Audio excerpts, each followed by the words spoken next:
Yuvraj Security Limited is a financial enterprise.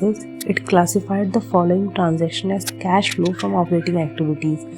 इसमें दे रखा है इस क्वेश्चन में कि युवराज सिक्योरिटी जो है वो एक फाइनेंशियल इंटरप्राइजेज है, तो हमें ये बताना है कि जो फॉलोइंग ट्रांजैक्शन है उसमें से कौन से ट्रांजैक्शन हमारे cash flow from operating activities में आएंगे।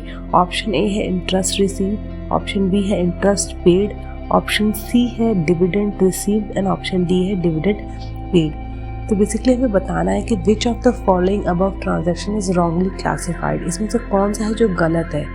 तो इसमें आपका ऑप्शन ए है ऑल के सारे ट्रांजैक्शन हमारे गलत है, ऑप्शन बी है A and C, option C है कि सिर्फ बी गलत है और ऑप्शन डी है कि हमारा लास्ट वाला गलत है। सॉरी, थोड़ी सी हैंड राइटिंग गंदी है, उसके लिए रियली सॉरी।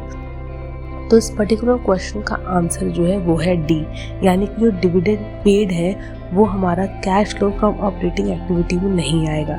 बेसिकली क्या है कि जो डिविडेंड पेड है ना वो हमारा फाइनेंसिंग एक्टिविटी है। देखते हैं कैसे। अब देखो ये सिर्फ चार्ट ट्रीटमेंट है ना, उसी को जो हमने दिखाया है कि अगर कोई फाइनेंशियल कंपनी है तो वो कौन से इवेंट के अंदर आएगा और अगर नॉन फाइनेंशियल कंपनी है तो कौन से इवेंट में आएगा।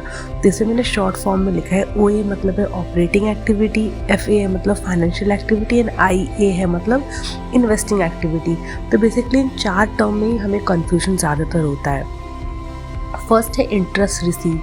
जो इंटरेस्ट रिसीव है ना, अगर वो फाइनेंशियल कंपनी है जो किसी चीज़ में डील करती है तो उसके लिए वो ऑपरेटिंग एक्टिविटी है, बट अगर वो नॉन फाइनेंशियल कंपनीज हैं तो उसके लिए वो इंटरेस्ट रिसीव जो है वो इन्वेस्टिंग एक्टिविटी हुआ। सेम हमारा इंटरेस्ट पेड है। इंटरेस्ट पेड जो है अगर कोई ना फाइनेंशियल कंपनी है तो वो ऑपरेटिंग एक्टिविटी में कंसिडर होगा, बट अगर वो नॉन फाइनेंसिंग कंपनी है तो वो हमारा फाइनेंसिंग एक्टिविटी में जो है इंक्लूड होगा। डिविडेंड रिसीव जो है अगर वो फाइनेंशियल कंपनी है तो हमारा ऑपरेटिंग एक्टिविटी के अंडर आएगा, लेकिन अगर वो नॉन फाइनेंशियल कंपनी है तो वो हमारा इन्वेस्टिंग एक्टिविटी के अंडर आएगा। और इस क्वेश्चन का आंसर जो था वो था डिविडेंड पेड। तो डिविडेंड पेड जो है अगर कोई फाइनेंशियल कंपनी है तो वो फाइनेंसिंग एक्टिविटी के अंडर आएगा, और अगर वो नॉन फाइनेंशियल कंपनी भी है तो भी वो फाइनेंसिंग एक्टिविटी के अंदर ही आएगा।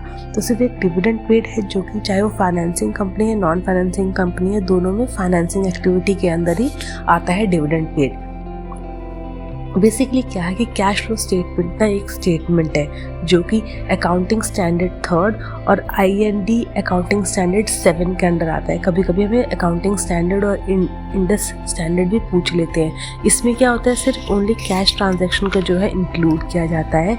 कैश फ्लो स्टेट में बेसिकली 3 एक्टिविटी आती है, operating activity, investing activity and financing activity. इन सबको मैंने शॉर्ट फॉर्म में लिखा है तो प्लीज़ थोड़ा उस पर ध्यान दे लीजिएगा। और क्या है कि बेसिकली ये कैश फ्लो स्टेटमेंट है ना, हमें बताता है कि हमारे बिजनेस में कैश की पोजीशन क्या है वो हमें बताता है। इस पर्टिकुलर स्टेटमेंट में जो है हम कैश इनफ्लो और आउटफ्लो देखें, यानी कंपनी में कहाँ से पैसे आ रहे हैं और किस एक्टिविटी की वजह से पैसे जा रहे हैं, बस हम यही चीज़ देखते हैं। कैश फ्लो स्टेटमेंट में कैश एंड कैश इक्विवेलेंट चीज़ों को इंक्लूड किया जाता है। इसका ज़्यादातर फोकस होता है शॉर्ट टर्म पे, इसका ज़्यादा फोकस होता है और इसमें हम 2 मेथड यूज़ करते हैं, एक डायरेक्ट मेथड और एक इनडायरेक्ट मेथड। और जो इनडायरेक्ट मेथड है वो ज़्यादातर वाइडली यूज़ किया जाता है। तो आई होप इस क्वेश्चन का आपका कन्फ्यूजन दूर होगा, बिकॉज मुझे खुद इस क्वेश्चन में जो है डिविडेंड पेड वाले पार्ट में बहुत डिफिकल्टी हुई थी, इसको याद करने में मुझे बहुत ही दिक्कत हुई थी। आई होप आपका भी इस क्वेश्चन का जो है प्रॉब्लम जो है सॉल्व हो गया होगा। अगर आपको नहीं समझ में आया